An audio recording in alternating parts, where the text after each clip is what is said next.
love is powerful.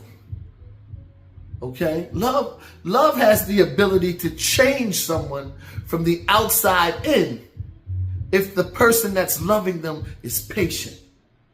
You feel me? The scripture says that love is patient and love is kind. It doesn't envy or it doesn't boast. That's Corinthians 13, 4 through 5. You know the rest. And if you don't, look it up. Corinthians 13, 4 through 5. We're pressed for time right now. I'll tell you a story about love. My mother had this stray cat that followed her home named Reagan. Now, she fell in love with this cat. So she takes the cat to the vet. The vet, gives the cat all of the shots and everything that it needs. My mom takes the cat home, gives the cat free reign in the basement. Now, this cat is vicious. You understand what I'm saying? And let me tell you why I say this cat is vicious. One day I'm over there and my mom's washing clothes. So she goes down in the basement to get the clothes out that she washed. And I hear her, "You get off of me. You better stop. You better." So by the time I go to the door, she's coming back upstairs with the laundry in one hand and a broomstick in the other hand. So she sits the laundry down, and I'm like, "What the heck is going on down there?" She said, Reagan attacks me sometimes. And I look down at her legs all scratched up, and she's bleeding. So I said, "Yeah." I said, "Reagan got to go. We got to get rid of Reagan." She said, "But you don't live here. You live in Harrisburg." I said, "Yeah, but you still," she said, "I'm not getting rid of my cat. All Reagan needs is a little bit of love." I said, "Okay." You're going to get tired of going downstairs with a stick in your own basement and getting attacked. She said, "Maybe I will. That just might happen." So next time I come down there, when I go into her house, she's sitting on the couch with her feet propped up. And I see something shoot from off the couch and run down in the basement. I jump, "Whoa!" I said, "What was that?" She started laughing because I'm like, "I know you seen that." She said, "Oh, that was Reagan." I said, "Reagan comes upstairs now." She said, "Well, yeah, Reagan comes upstairs with me, but when I get company, Reagan still goes down in the basement. Reagan's not comfortable with company yet." I said, "Oh, okay. All right." I said, "You loving on Reagan real hard." She said, "All Reagan needs is a little bit of love." I hear you. So, repeating that, I come back probably maybe 3 weeks later. When I come back, Reagan's just sitting on top of the couch now. Reagan don't run down into the basement. But Reagan comes down and starts coming towards me. So, I don't know Reagan like that. Reagan don't know me like that. I done heard these war stories about Reagan, and I'm ready to go to war with Reagan. So my mom's like, "Just relax.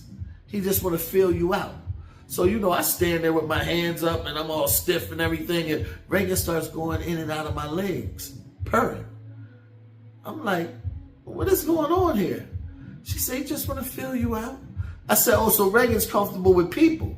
She said, "Yeah, Reagan's comfortable with people that I'm comfortable with." I said, "Oh, okay." So Reagan goes back and jumps up on the couch and gets back in his own spot.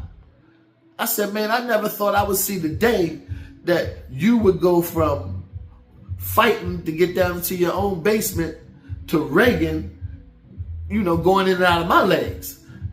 She said, "What I tell you?" I said, "I know you told me all Reagan needed was a little bit of love." She said, "That's it." So now Reagan's a full-blown house cat now. Blew my mind. Blew my mind what my mother's love could do to that animal. So long story short, I'm not there. My mom calls me on the phone and she's telling me this story. She's like, "Butch, guess what my cat did?" I'm like, "Oh, Lord, what the cat done did now. I hope he didn't revert back to." She was like, "I was coming home from work." She said, "I was getting ready to come into the house, and I don't know where this pit bull came from, but this pit bull started charging at me, running towards me. So I came up the steps, and I'm shaking, trying to get it in the house. And once I opened the door to get in the house," she said, "Reagan shot out the house." And I'm screaming, "Reagan! Reagan!" And before she knew it, she said Reagan was all over this pit bull, fighting this pit bull with the strength of David versus Goliath. She said, and that cat chased that pit bull about a block down the street. She's screaming, "Reagan! Reagan! Come back!" My mom got that high-pitched voice. "Reagan, come back!" So So Reagan eventually comes back, and she gets Reagan in the house, make sure Reagan's all right. Reagan ain't been bit up or nothing like that. And her and Reagan resumed the rest of their evening. Now, the moral of this story is she loved Reagan so much that Reagan was willing to give his life for her. And that is only a smidgen of the love that Jesus Christ has shown for us. What are you willing to do for him? Huh?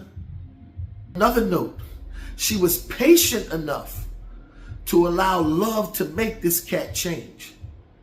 So be patient with your spouse.